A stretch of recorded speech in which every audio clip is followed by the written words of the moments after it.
Don't ever think like that. I had my schooling in government schools in Warangal and Khammam, and then I moved to science background. I did my BSc with botany, zoology, chemistry, and then moved to MA English. And I think no regrets. I'm in the right track. I'm on the right track. If I can achieve it, each one of you can achieve higher levels. And I hope you take my words positively. And I'm not trying to create a kind of song of myself here. I'm only trying to motivate you because I see so many youngsters sitting here. And I wish this conference a great success. I hope these 2 days you will make use in deliberating upon the relevant and apt issues. And I'm sure you'll come up with very interesting findings. And I hope you will publish. And you please show me a copy of what you publish. I wish you all the best. I congratulate AINET and also Vastu Engineering College, and especially the Department of Humanities and Sciences of Vastu Engineering College for conducting this. And also I thank the organizers, especially Mr. Balaji, for inviting me to this conference. Wish you all the best. Thank you. Thank you, Professor, for wonderful speaking and a great advice to everyone.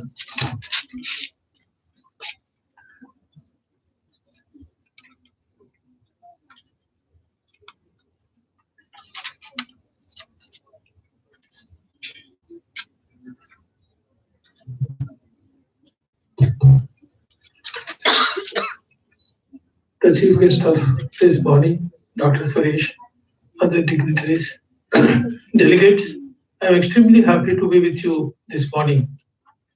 As you are all aware, India has got more than 1,600 languages, out of which large number haven't got a script. Maybe the languages spoken by a large number of people and with the script are about 150. Out of that, you said about 85 languages people who speak are here. I am sure next meeting we'll have 150 languages speaking. We know the importance of English. As our chief guest mentioned, we started English language lab more than 20 years ago.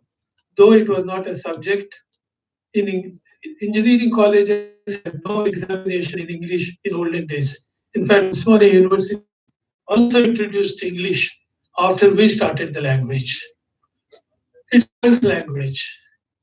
Today, if the value of English is most important. I think communication skills in English are essential. Out of all the colleges in Andhra Pradesh, United Andhra Pradesh, which were more than 250, and the placements in our college are maximum, the best in the entire state. I think it is not only the other subjects and the strength our students have in their respective branches, but English communication skills are helping them. On an average, our students have got more than one offer. 80% of them are being selected by various companies who visit the campus. And the average salary, these days they have been saying that large number of colleges and the placements are reducing. But I'm happy to say, the principal also mentioned just now, we have 80% placements. And apart from that, from last year's average salary of 4.5 lakhs, this year our students have achieved 5.25 lakhs. And I think it is mainly because of English language, the communication skills. Apart from, of course, you should have the basic knowledge, but if you are unable to communicate, you will not be selected by the people. So we give maximum importance to English, and we will continue to do that. I'm happy that such a large number of people from all over the country have come here, and I'm sure these 2 days deliberations will help you in enhancing your knowledge and also the teaching skills and the various people that you exchange the knowledge that you have with each one of you, and that will help not only you, and ultimately the whole country will be benefited. I wish the program a grand success. Thank you.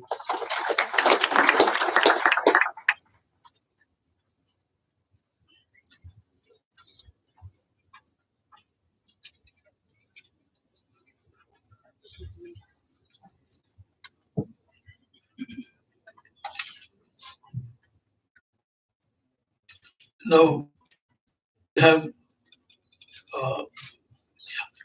the felicitation of our chief guest and other guests.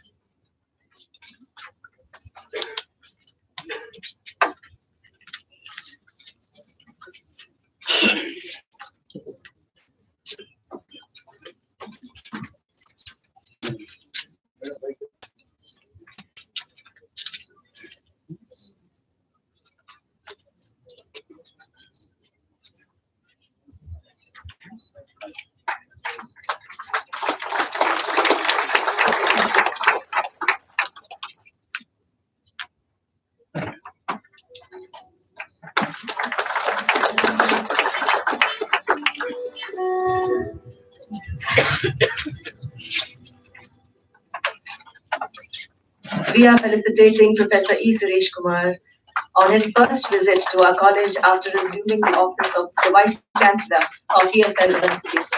Thank you so much for coming, sir.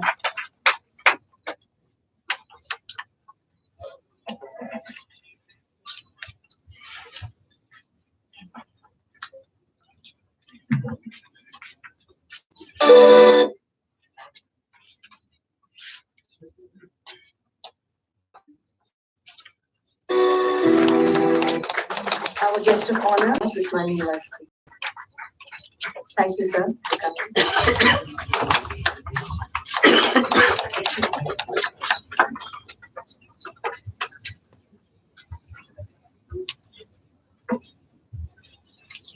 And a memento. And a memento. Memento to Miss Maria Starsky by the Vice Chancellor.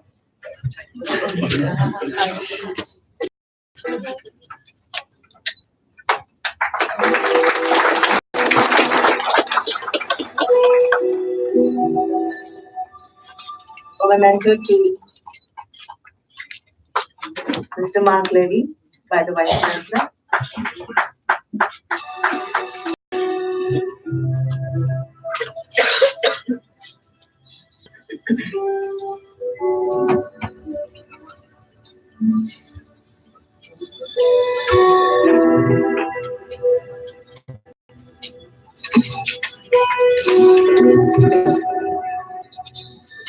Mark Levy.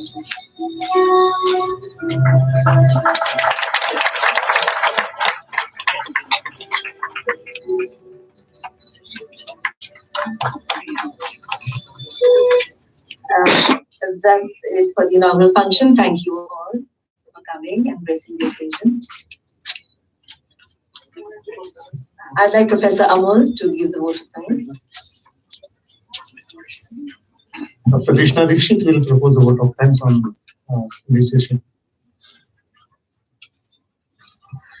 Good morning, everyone. I am here to thank everyone who have made this event possible, and I promise I won't be standing long enough between you and Mark. So I request you all, please join me in recording our gratitude to all. First and foremost, let us thank the chief guest, Honorable E. Suresh Kumar, Vice Chancellor of English and Foreign Languages University, Hyderabad, for taking time out of his busy schedule to join us here for the inauguration of the 5th AINET International Conference. So, thank you, sir. So, we also express our gratitude to our guest of honor for this event, Honorable A. Karunakar, Dean, Arts Faculty of Osmania University, for gracing the occasion. We express our heartfelt thanks to Vasudev College of Engineering Leadership, especially Shri Ram Mohan Garu, President, Shri Subbara, Vice President, Shri M. Krishnamurthy, Secretary, Shri Balaji Sir, CEO, Shri Ramana Garu, Principal of this institute, for all their support in the organization of this conference. The event could not have been possible without this. Thank you. Thank you. So we take this opportunity to thank our plenary speakers, Mark Levy and Jason Anderson, our panelists, our presenters, and all the delegates. So thank you so much. We are thankful to British Council for their constant support to INET activities. In this conference, BC has supported us with plenary speaker, conference kit, and sponsoring a few delegates from Northeastern and other states. So thank you, British Council. So we thank you for constant support. We record our gratitude to Regional English Language Officer, Maria, for taking time and coming here and gracing the occasion. So Relo has also provided us with forum issues, which are in your conference kits. And Relo has also given us some gifts, which are going to remain surprise till tomorrow's valedictory. So thank you, Relo. So let's also thank our regional teacher associations who are here, Belta and Delta. Thank you so much. So we thank all the delegates, facilitators, coordinators, and everyone. And second last, let's thank all the enthusiastic and cheerful volunteers of Wasari College of Engineering. So thank you, friends. And lastly, all those who have directly and indirectly contributed and helped in the organization of this conference. Thank you, everyone. So here we conclude the inaugural session. The first plenary will start in about 5 minutes. Thank you so much.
This is from Viola.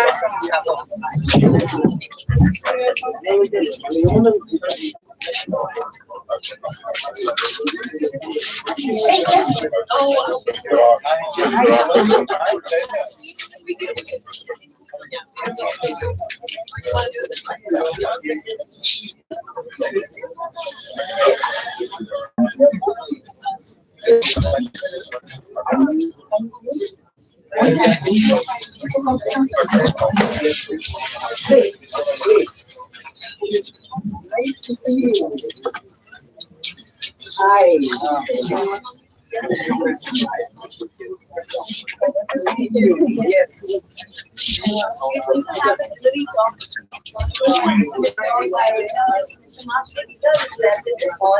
And only after that you have to. So please don't disperse yet.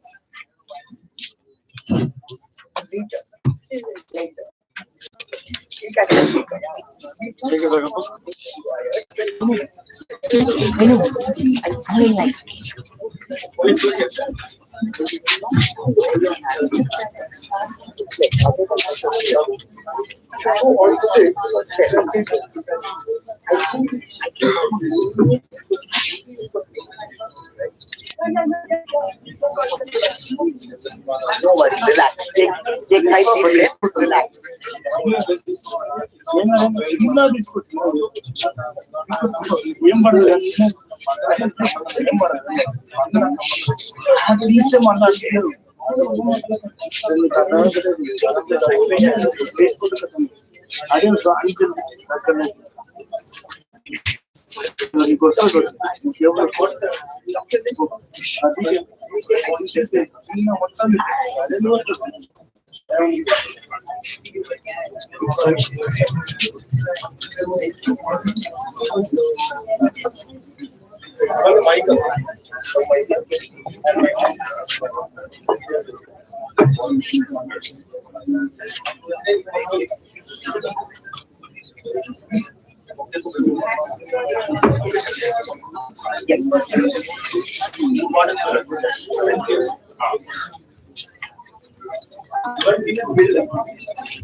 Box में नहीं वो कल वाला अपना और वो है कहाँ पे ये भाई नीचे वाला ऑफिस है आनेट काउंटर के पीछे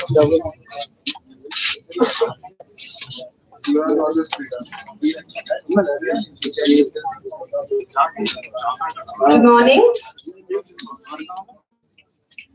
So it's a great honor to introduce and welcome our distinguished plenary speaker, Mark Levy. He is the head of the English program for the British Council in Spain, with responsibility for the British Council in the board for the teaching and learning of English. In recent years, this work has been specially focused on multilingual and bilingual education program, Spanish Minister of Education on the National Bilingual Educational Program, as well as British Council collaboration with regional governments. He is involved in developing the British Council's work in multilingual education in Europe and represents the British Council at conferences in Spain and beyond. He had been an English teacher and a teacher educator, working with the Spanish teachers of English across the country for many years. Today we are privileged to have an opportunity to listen to him on English in multilingual context, lessons and reflections from Spain, where he will share some lessons learned from his work with the government schools and teachers in Spain over the last 20 years. On behalf of AINET and BCE, I welcome you, sir, and request to discuss how your experience of this study can make connections between the Spanish and the Indian context, reflecting on the features of a successful bilingual program and on how policymakers, schools, and teachers can respond to challenges that arise. Welcome, sir.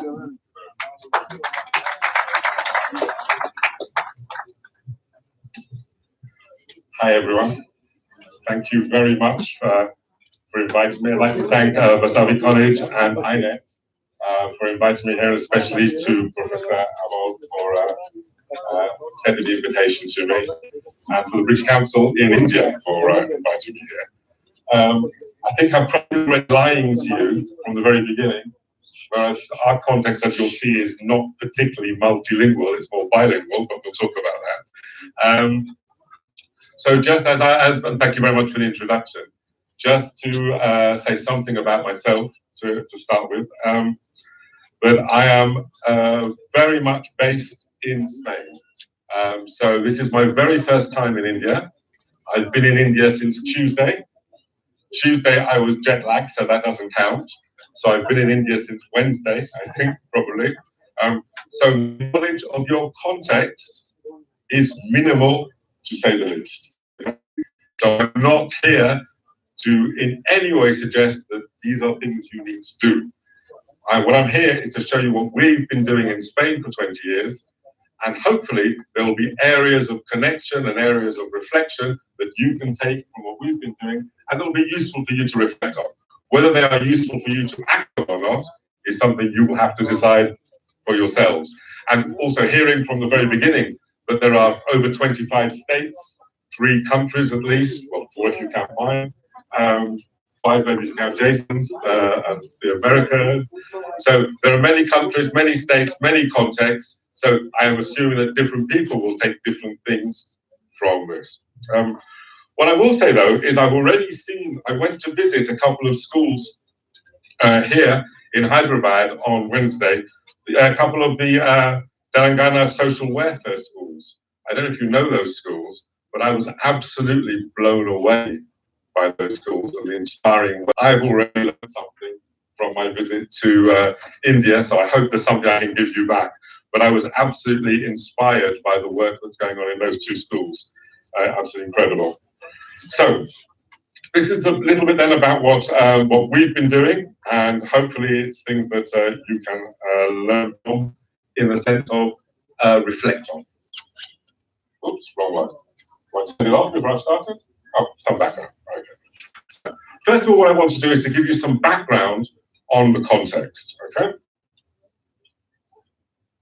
Right. The map of Europe. Yeah. The UK, where I was born, and Spain. Can you see actually the PowerPoint at the back? Is that going to be difficult for you? I hope you can. So Spain down there on the bottom left, the way you're looking, which is where I live. And I went to Spain when I was 24, and I've lived there ever since. So I've been in Spain for 5 years. Maybe a little longer. I've actually been in Spain. I went to Spain in 1985, which is a bit frightening, really. Okay? So, this is a map of Spain. So this is the context. We have, in a much smaller geographical space to you, but we have a country which is divided into regions. I live in Madrid, in the center where the arrow is, but we have 17 regional governments, one national government. Some of our governments have their own, some of our regions have their own languages apart from Spanish. So there is Castilian Spanish, which is the national language, the official national language. We've got Catalan in Catalonia in the top right. There's Valenciano in Valencia, which you can see down there underneath. In the top left over there, we've got Galicia has Galician, which is another language. In the center at the top, in the País Vasco, in the Basque country, they have their own language. In the islands of the Baleares, there's another language as well. So we have our own language, but nothing like the languages, the number of languages that you have here. The number that I heard just now was over 1,600. Yeah, that's a lot of languages. It's a lot of language. And 85 languages in this room, I understand as well. Yeah, that sort of is embarrassing. That puts us to shame, as I will explain in a moment. In fact,